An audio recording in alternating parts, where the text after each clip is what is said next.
কথা হচ্ছে যেহেতু বিগত সরকারও দেখেছি, ইন্টারিম গভর্নমেন্টও দেখলাম, বিএনপির আমলও দেখেছি, লাইক নিউ নাগরিক কমিটি এক্সপেকটেশন রাখা যায়। বাট কথা হচ্ছে নাগরিক কমিটির লাইক হচ্ছে হেড বলি বা হচ্ছে যারা লিড পজিশনে তারা তো লাইক তাদের ভণ্ডামি তো আমরা ইতিমধ্যে দেখতেছি। সো লাইক এক্সপেকটেশন অ্যাকচুয়ালি কারো থেকে খুব একটা নাই, আহামরি খুব একটা নাই। কারণ কথা হচ্ছে লাইক আমরা লাইক বাঙালিরা এমন একটা অবস্থা যে হচ্ছে অলওয়েজে আমাদেরকে দমিয়ে রাখা হয়েছে। আমরা হয়তো কোনো একটা কারণে মাথাচাড়া দিয়ে উঠছি বা সামথিং এরকম, মানে অলওয়েজই এরকম অবস্থা হয়ে গেছে।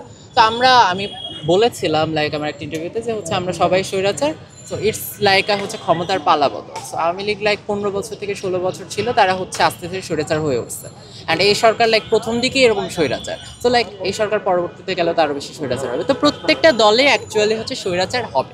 তো লাইক আমরা জাস্ট হচ্ছে কাউন্ট করতে পারি কোন দলটা আগে স্বৈরাচার হবে, কোন দলটা হচ্ছে পরে স্বৈরাচার হবে। সো লাইক যেই দলটা হচ্ছে পরে হবে সেটা আমাদের চুজ করতে হবে।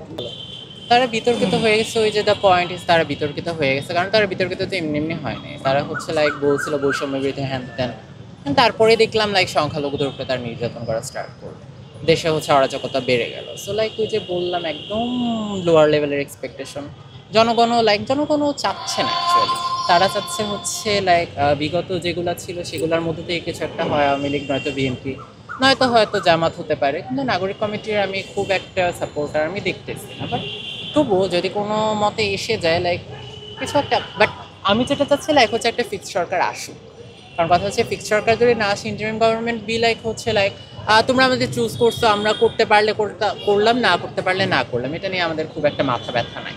সো যতক্ষণ না পর্যন্ত দেশে একটা পারফেক্ট ফিক্সড সরকার আসতেছে ততক্ষণ পর্যন্ত আমরা লাইক অরাজকতাটা ফিক্স করতে পারি না।